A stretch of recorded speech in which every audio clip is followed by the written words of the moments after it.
Hello class 10th students, आपको याद ही होगा हमने जो चैप्टर है मिडनाइट विजिटर वो स्टार्ट कर लिया था और लगभग आधा हमने पोर्शन पढ़ लिया था। कल यहाँ तक पढ़ लिया था कि फाउलर जो है वो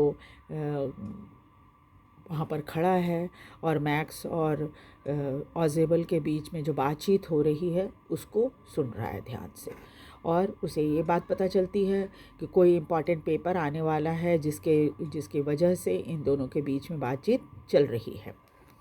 आगे देखिए। द लिटिल स्माइल्ड ईविली, बहुत शैतान मुस्कुराहट जो थी उसकी उस छोटे से जासूस के होठों पर थी। And we wish we know how your people got the report, और मैं ये जानना चाहता हूँ कि वो रिपोर्ट तुम्हारे लोगों के हाथ कैसे लग गई। But no harm has been done, लेकिन चलो कोई बात नहीं, कोई हानि अभी नहीं हुई है। I will get it back tonight, आज रात मुझे वो मिल जाएगा। What is that, who is at the door, वो कौन है, दरवाजे पर कौन है, वो क्या है और दरवाजे पे कौन है।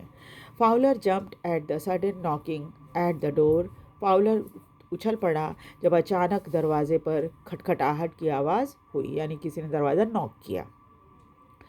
ऑजेबल जस्ट स्माइल्ड, तो ऑजेबल सिर्फ मुस्कुराया। That will be the police, he said, तो उसने कहा कि वो पुलिस होगा। I thought that such an important paper as the one we are waiting for should have a little extra protection. तो मैंने सोचा था कि इतना इम्पॉर्टेंट पेपर आज हमारे हाथ आने वाला है जिसके लिए हम वेट कर रहे हैं, तो थोड़ा सा एक्स्ट्रा प्रोटेक्शन मिलना चाहिए, यानी पुलिस होनी चाहिए। I told them to check on me and to make sure everything was all right.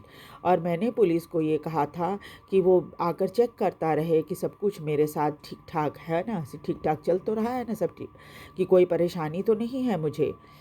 Max bit his lips nervously, अब मैक्स जो था वो थोड़ा नर्वस हो गया और अपने होठों को काटा। द नॉकिंग वॉज रिपीटेड, फिर से खटखट की आवाज़ हुई। And what will you do now max, ऑजेबल आज, तो ऑजेबल ने पूछा कि मैक्स अब तुम क्या करोगे, पुलिस आ गई है तो। If I do not answer the door they will enter any way, उसने कहा कि अगर मैंने जवाब नहीं दिया तो वो वैसे ही घुस जाएंगे कमरे के अंदर। The door is unlocked and they will might not hesitate to shoot, और एक बार उन्होंने दरवाज़ा खोल लिया तो उन्हें गोली मारने में कोई हिचकिचाहट नहीं है, यानी गोली चलाने में कोई हिचकिचाहट नहीं होगी। Max's face was black with anger, गुस्से में उसका चेहरा काला पड़ गया मैक्स का। And he backed swiftly toward the window, धीरे धीरे करके वो दरवाजे की तरफ खिसक गया। स्विफ्टली ने जल्दी से, है ना, थोड़ा पीछे हुआ जल्दी से और खिड़की के पास पहुंच गया। ही swung a leg over the सिल, और एक टांग उसने सिल के बाहर कर ली। देखिए यहाँ पे मैं फोटो में भी दे रहा हूँ, एक टांग उसने सिल के बाहर कर ली थी। Send them away, he warned, उसने चेतावनी दी कि उनको वापस भेजो।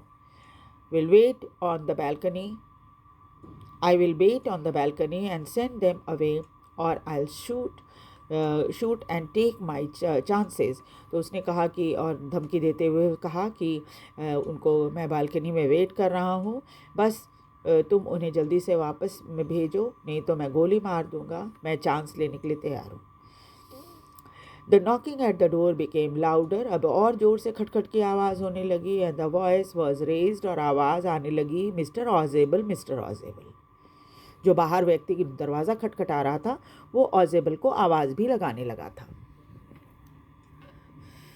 Keeping his body twisted so that the gun still cover the fat man and his guest, और वो अपने आप को घुमाए हुए, शरीर को इस तरह से घुमाए हुए, और गोली का निशाना जो था इन दोनों के ऊपर, ये ऑजेबल है और ये जो दूसरा व्यक्ति है जो इनके साथ फाउलर जो आया है इससे किसी तरह की ऑजेबल की से मदद मांगने के लिए, ये दोनों खड़े यहाँ पर हैं और इनकी तरफ ये गोली का अपने बंदूक का निशाना लगा रखा है इसने।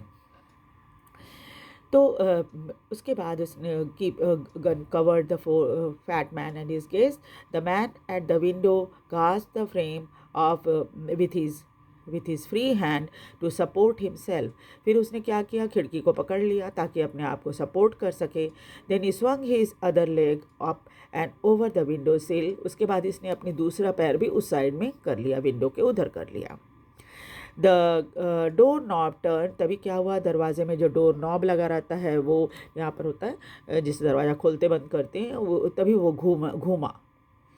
Swiftly, Max pushed with his left hand and to free himself from the sill and dropped to the balcony. और तुरंत उसने क्या किया, अपने दोनों हाथ छोड़ दिए और उसको लगा कि वो तो बालकनी में कूद गया.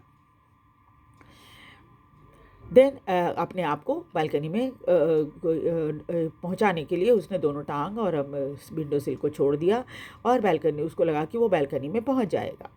And then as he drop, जैसे ही वो नीचे गिरा, अ स्क्रीम वंस श्रीली, एक बहुत तेज चीखने की आवाज़ सुनाई पड़ी. The door open and a waiter stood there with a tray, a bottle and 2 glasses.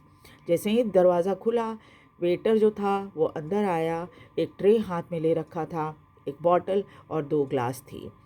Here is the drink you ordered for when you return, he said. आते ही उसने कहा कि यह रहा आपका ड्रिंक जो आपने ऑर्डर किया था, आने जैसे ही आप आए थे उस टाइम जो 2 आपने ऑर्डर किया था हमें, वो ये ड्रिंक है. And set the tray on the table. और उसके बाद उसने ट्रे को टेबल पे रख दिया. Deftly uncork the bottle. बहुत ही कुशलता से उसने बॉटल खोला. And left the room. और वहाँ से चला गया. White faced Fowler stared after him. सफ़ेद चेहरा हो गया था फाउलर का डर के मारे, और घूर कर उसने ऑजेबल को देखा. बट ही स्टैमर्ड, वो थोड़ा लड़खड़ाया. द पुलिस, तो बोला कि आपने तो कहा था कि पुलिस है. There was no police Ausable side. Ausable ने लंबी सांस लेते हुए कहा कि कोई पुलिस नहीं है वहाँ पर. Only Henry whom I was expecting. ये हेनरी है, जो वेटर है उसका नाम हेनरी था. तो उसने कहा कि बस ये हेनरी है जिसकी मैं उम्मीद कर रहा था कि वो आएगा. But won't that man out on the balcony, Fowler began. Fowler ने से पूछा कि अरे वो आदमी बालकनी में है ना, वो बालकनी में ही तो है. No, said ऑजेबल. ऑजेबल ने कहा नहीं, वो बालकनी में नहीं है. ही वोंट रिटर्न, वो वापस नहीं आएगा. You see my young friend, there is no balcony. क्योंकि मेरे दोस्त, वहाँ पर कोई बालकनी है ही नहीं. यानी बालकनी की कहानी बताकर मैक्स को ऑजेबल ने बेवकूफ़ बना दिया. और जिस मंजिल पे ऑजेबल का कमरा था, वहाँ से मैक्स सीधा नीचे गिर गया और शायद उसकी मृत्यु हो गई होगी, जिसके बारे में ज़्यादा जिक्र कहानी में नहीं है. ये तो आप खुद भी समझ सकते हो. तो ये मिडनाइट विजिटर की स्टोरी है, और जो मैंने आपको बता दी. दोनों वीडियो आप ध्यान से देख लीजिएगा, पूरी कहानी आपको बहुत अच्छे से समझ में आ जाएगी. और साथ ही साथ जब स्टोरी आपको अच्छे से समझ में आ जाएगी, कैरेक्टर आप देख ही रहे हैं, 3 ही कैरेक्टर इसमें हैं. एक है ऑजेबल जो मेन कैरेक्टर है, स्पाई है, और उसके साथ एक मैक्स है जो दूसरा स्पाई है, और एक तीसरा व्यक्ति जो है वो है फाउलर, है ना. तो आप इन सब चीज़ों का ध्यान रखिएगा, और साथ ही साथ वीडियो को लाइक और सब्सक्राइब भी ज़रूर कीजिएगा, शेयर भी कीजिएगा, ताकि आपको आपके दोस्त भी इसका फ़ायदा उठा सकें और मुझे भी मोटिवेशन मिलता रहे. और साथ ही साथ मैं चाहूँगी कि आप दोनों वीडियो लगातार देखिए, ताकि दोनों को एक साथ आप देखेंगे तो पूरी कहानी आपको अच्छे से समझ में आ जाएगी. Thank you very much.